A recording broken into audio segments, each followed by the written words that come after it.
What's up, everybody?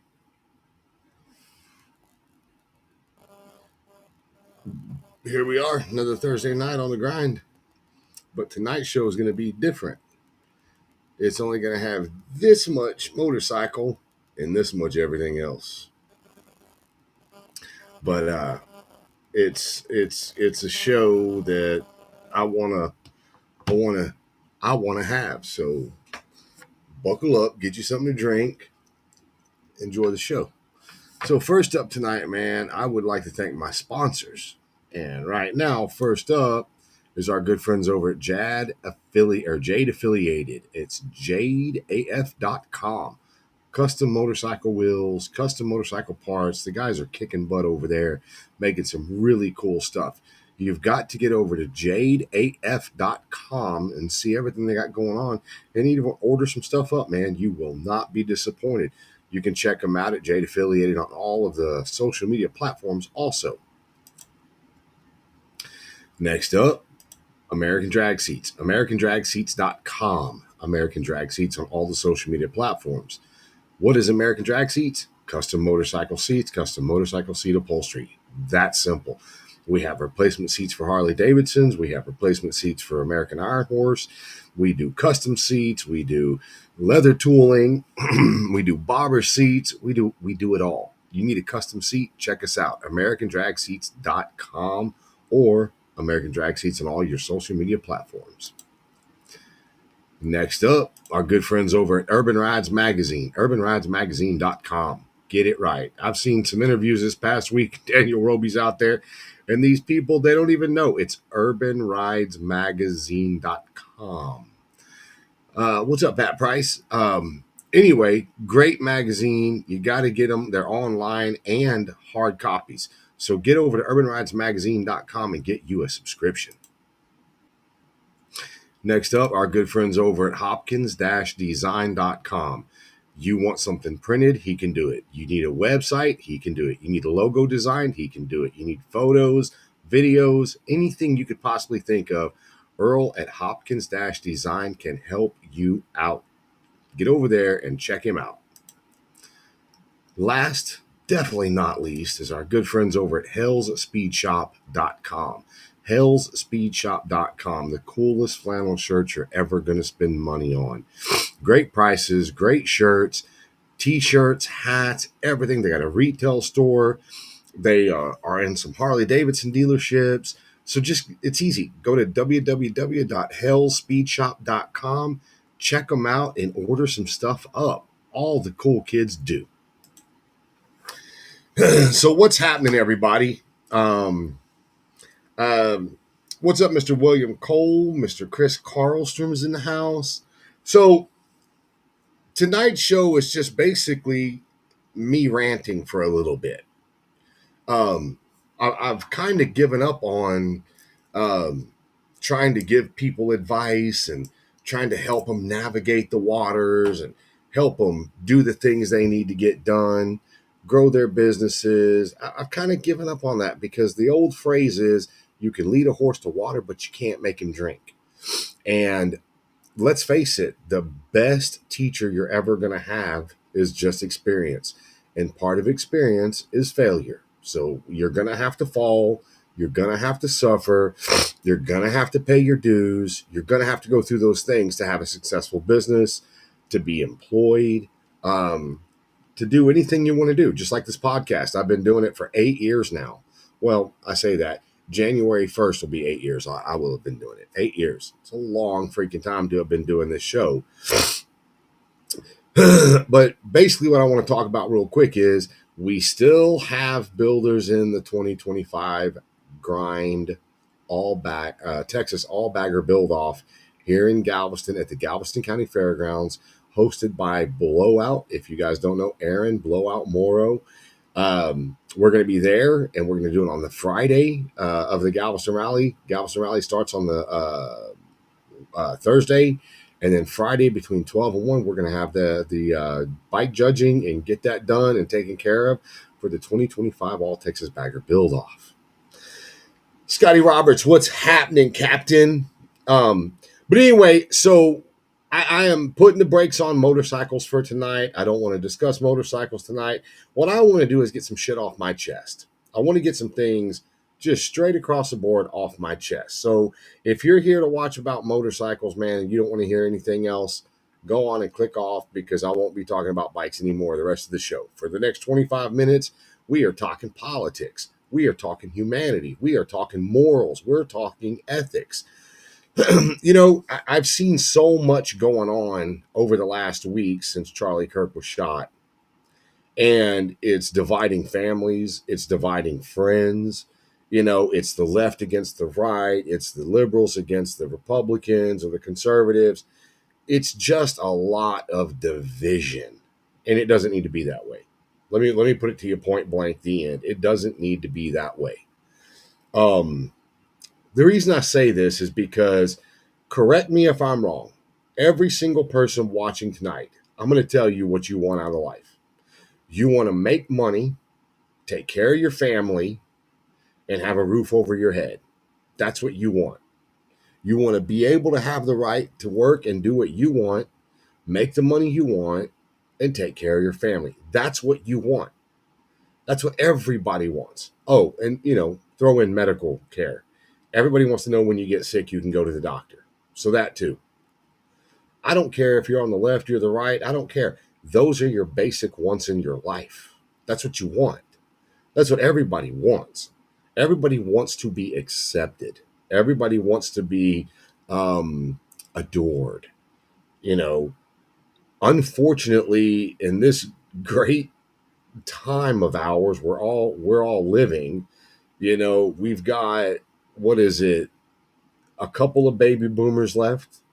We got a whole lot of them Gen X like me left. We got the millennials, and we got the Gen Zs. So you've got these 4 different generations all living under one time frame.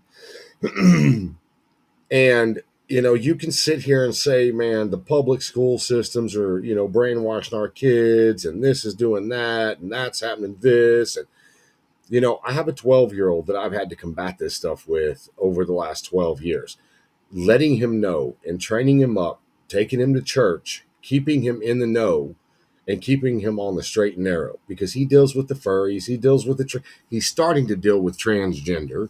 He's starting to deal with what could be considered liberals and conservatives. He's starting to face all of these issues. He's starting to face racism. I mean, he's just starting to get into all of these things that the adults are. Now, I talk to my kid. I talk to my kid every day, and I educate him. I educate him on being a good person. Never judge a book by its cover, which means don't judge anybody by the way they look or any of that. What you want to do is, when you judge somebody, you judge them on their character. You judge them on what their morals and their ethics, if they line up to ours or his. I personally have no room in my life for racism. I have been called a racist because I say some stupid shit occasionally, and I own it. I admit it. But you know what? That's okay. Everybody says stupid shit every now and then. If you want to call me a racist, I don't care. Call me a racist. But I guarantee you, the people that actually know me, they'll go to fistfights because they know I'm not a racist. I've never been a racist. I'm never going to be a racist, because I love all people equally. And in the same hand, I judge all people equally too. If you're an idiot, I don't care what color you are, you're an idiot. If you don't take care of your kids, and you're lazy, and you don't want to make an effort in whatever it is you do, what's up, Joe? I consider you lazy. I was talking to somebody earlier this week, and was telling them a little bit about my childhood, and about the way I was brought up, and circumstances that happened in my life, and things that I went through in my elementary school days. And they were like, "Holy shit, I never knew that." And I was like, "Well, because I don't broadcast it. I don't just put it out there for everybody to know, because you don't need to know that. That's my information. You don't need to know that part of me." But ever since Friday, when Charlie Kirk died, I hate it when people say he was unalived. No shit, unalived. That's the same thing as he was murdered. He was assassinated. Some people are happy that he was murdered and assassinated. Other people are just, they're heartbroken. I'm one of the heartbroken people. I'm heartbroken that this man, this 31-year-old man, was gunned down. You know, I would be heartbroken if anybody was gunned down. And there's this big, huge debate on, well, what's up, John? Pablo and Almo, Scotty. Um, there's this big thing going on where people are like, well, yeah, but there was no, community outrage when this happened. Man, the truth of the matter is, let me be real frank about this.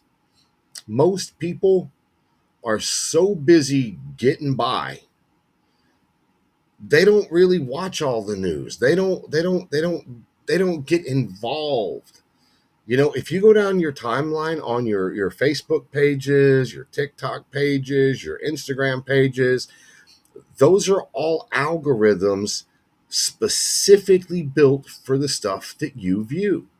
If you sit there and view nothing but cats acting stupid, the majority of the content you're going to get is going to be cats acting stupid.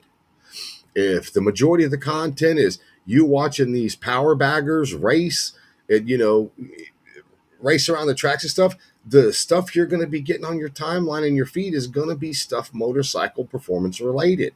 What's up, Lori? It's good to see you. Thanks for watching. So when you get these algorithms built, your whole feed is going to end up being that. So unless you're typing in political stuff and all that stuff, which I would feel sorry for you if you are, because you're just watching in the guts, the nastiness of the world we live in. I don't want to see that stuff every day. No offense. I literally want to watch the cats acting stupid. I want to watch kittens acting stupid. That's what I like. I think it's funny. I love seeing the old Smoking the Bandit reels, and I love seeing the Ford Ranger reels that go back between me and Brian Barber. So my timeline is not filled up on any of my social media platforms. It's not filled up with controversy, and it's not filled up with politics. And there's a reason for that. It's not that I want to be an ostrich and not pay attention to what's going on, but in the real world, I don't want to be swayed. I don't want to have an opinion based off what I'm seeing on the internet. I have some really good friends that are liberals, and we can talk, we can have conversations, which is why I said at the beginning of the show, everybody wants the same thing. Everybody does. At the end of your day, you just want to have a job that you can make money at, support your family. You want to have, the ability to take care of your family. And then you want to be able to have medical attention when you need it. That's what everybody wants. That's why America is so appealing. Now, mind you, our medical system is jacked up, but I mean, we grew up here. It's what we're used to. I've got friends from Canada. Canada has a free healthcare system.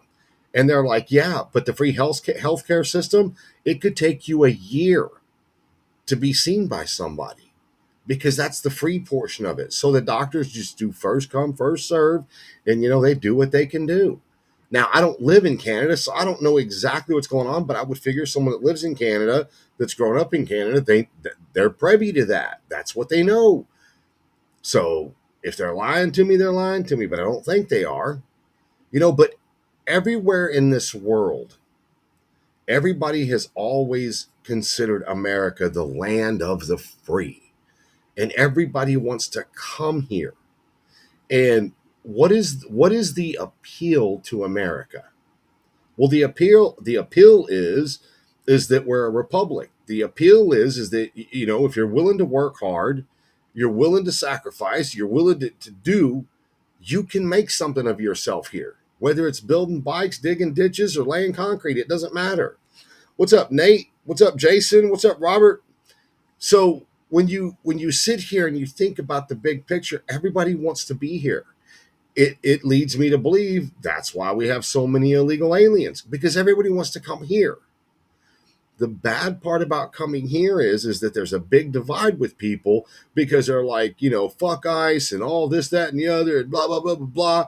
Then you get the conservatives like me that are like, man, you don't understand. You don't understand. ICE has to be here. We're only deporting the illegals. The bad thing is, people, there's always going to be issues. There's always been issues. And I beg to think that there's always going to be issues. You know, the moment we stop communicating with each other, that's the whole thing, is being able to communicate, which is why I liked Charlie Kirk so much, which is why I said last Thursday, I actually said, what's up, Mr. Davis?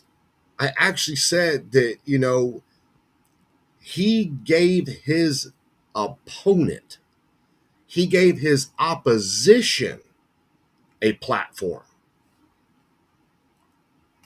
I'm not on here giving the people that don't like me, I'm not giving them a platform to talk on my show and cut me down and call me names and push me around. I'm not doing that. But that's what Charlie Kirk did, because he understood that in this world that we live in, the one thing we have that's a great tool is the ability to communicate, the ability to talk. When you lose the ability to communicate, the relationship is over. It's done. That's why there's so many divorces. That's why there's, the left is pitted against the right. That's why all these bad things are happening, is because people stopped communicating. That's it. Communication. If you're not willing to talk to somebody when things go south, you really probably shouldn't be talking to them when things are good. That's why I think a lot of people are making these statements that say, I stand on 10 toes. I think what they actually mean is that, hey, I'm willing to have a conversation. I'm willing to defend what I feel. Now, I will say this. There have been so many posts celebrating the assassination of Charlie Kirk that it makes me wonder. It just makes me wonder why. Okay, I'm not going to sit here and, want to have that conversation, because, like I said last week, it's about morals and ethics. I don't want to be associated with people that don't have the same moral compass I do, that don't have the same ethical values for life that I have. I don't want that, because it's just going to drain me. And let's face it, guys, all of us get drained every week. Monday, Tuesday, Wednesday, Thursday, Friday. By the time Friday gets here, we're all exhausted. We're drained from the work week. We're drained from the grind, whatever you want to call it. When the weekends get here, we look forward to the Saturday so we can either sleep late and regenerate our batteries, or we can get up early and get stuff done around the house because we don't have to go to work, or we can just spend time with our families. We like that regeneration on the weekends. Everybody's happy about the weekend. Let's go to the beach. Let's go riding our motorcycles. Let's go hang out with our friends. Let's go have a good time. But I don't understand all of the division in this country. And I can say that because there's so much division in the motorcycle industry right now as well. I saw a post earlier today that John Choate made, and I could not agree with him more. John was saying that the chopper craze came and went. It lasted roughly 10 years. The big wheel bagger audio stuff is getting played out, and it's been around for almost 15 years. The sport baggers are coming and going. And he's said, the choppers are kind of making a resurgence. The baggers are never going to go away, whether they're performance or audio or big wheel. They'll always be here.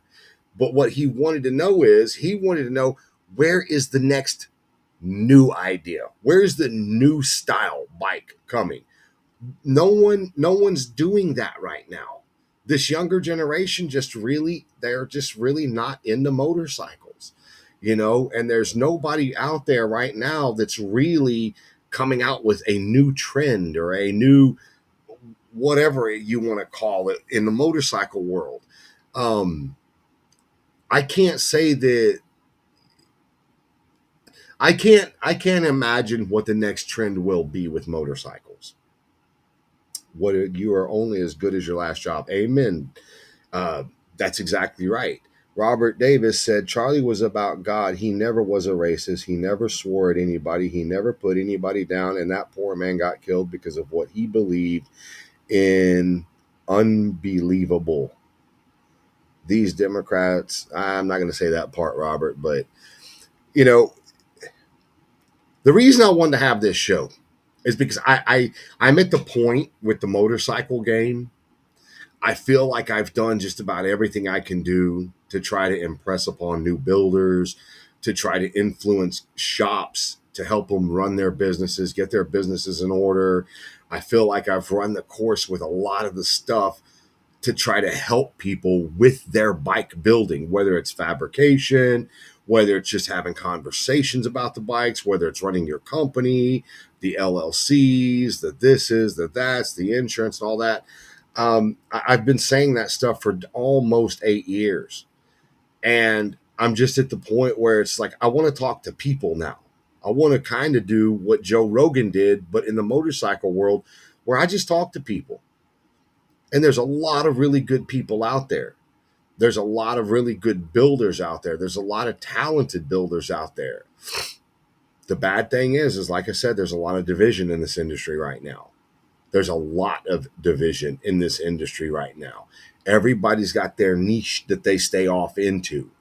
It's very hard to find a shop that does all of it, that does the audio, does the big wheels, does the little old school bobbers, does the choppers, does the big fat tire choppers. It's hard to find a shop that does all of it. He goes, I'm trying, laugh out loud, not a big demand yet for Hurst trikes. No, but the Hurst trike is really cool. It's really it's a good build. Um, but I'm just at the point where if we don't start talking to each other and try to have open lines of communication, we are doomed to fail.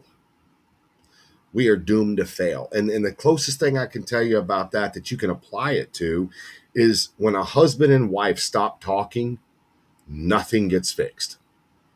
It's all going to crap because they gave up. They don't want to talk anymore. What's up, Nancy Weems?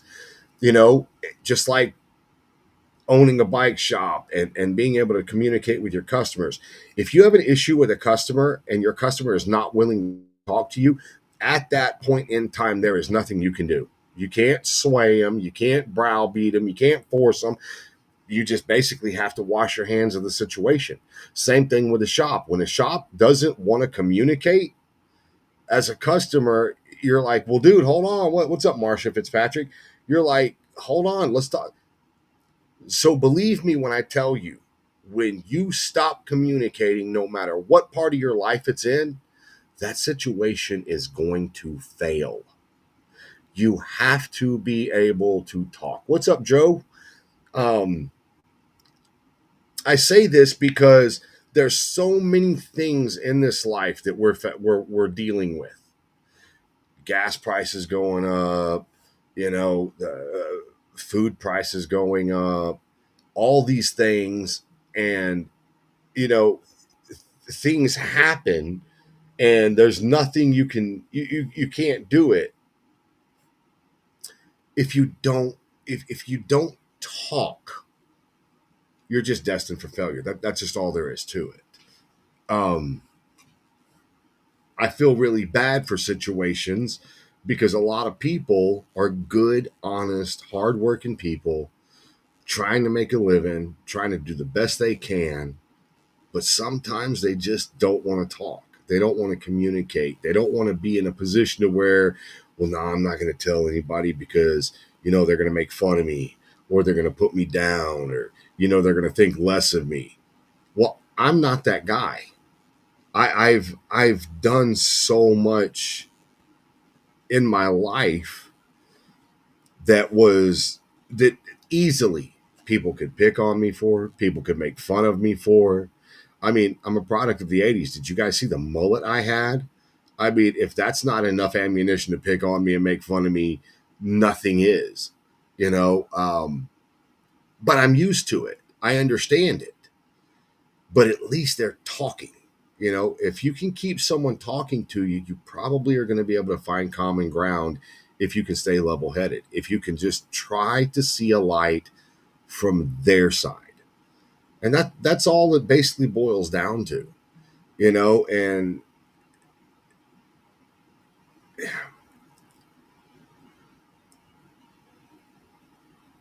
if we keep hating on each other because of our political stances, the color of our skin, or the kind of bikes we build, it's never going to be good again. It's just not. She goes, "No, you are cool, Kevin. I am now." I was just talking about the haircut from the 80s. But I say this to everybody because there's more to life than motorcycles. There's more to life than, you know, what's going on politically right this second. There's more to life than, you know, so many things out there. And if you do nothing but focus on the negative, all you're going to get is negative. If you start focusing on the positive and you start actually appreciating the cool stuff, you're going to find out real quick cool stuff comes back. Get up every morning, say thank you. If you're a God-fearing man like myself, right when you open your eyes, just the first thing out of your mouth should be thank you, God, for waking me up. Say thank you. If you're not a Christian and you don't believe in it, wake up and just say, wow, I woke up again. Awesome. Start your day on a positive note, and your day's probably going to go positive. When your days are bad, try to find one thing in that day that was good and focus on that one thing instead of the 10 other things that went bad. I'm telling you, man, this mindset of our country right now is fragile as glass, and we can fix it. We can fix it by communicating with each other. We can fix it by just having a conversation, man. You know, that's the other thing with this show over the last 8 years. So many people have my cell phone number, and a lot of people do call. But in the same hand, all of the people that call over the last 8 years, I can tell you how many of them stopped calling, stopped caring, stopped wanting a relationship. And that's okay because, like I said, you can lead a horse to water, but you can't make it drink. And for those that matter, they don't mind. And those that mind don't matter. Just, man, stay in your lane, stay with your people. That's all I'm saying. You know, make it happen. What did he say? He said, I've been watching this show since the beginning, and you have always been there to help people, and you've always said that. That's why I continue to watch this show for all these years, and I hope you keep it going for many more. Hopefully, one day I'll get to meet you in Florida at Daytona. You took the time out to talk to me on the phone when you built the seat for my Iron Horse chopper, and that was awesome. Robert, I am always here. You got my number. You had to have my number to order a seat. You can call anytime, buddy. Anytime. Um, but anyway, guys, I don't want to sit here and just keep beating a dead horse. What's up, Kevin Baird? But take the time, have the conversations, communicate with people. Can I be in now? And just try to be cool. All right, come in. What? Oh, I have a question. Can I look through your pennies? No, not right now. I'm live. Please. Anyway, you guys go have a great Thursday night, and I will see you all back here next Thursday night.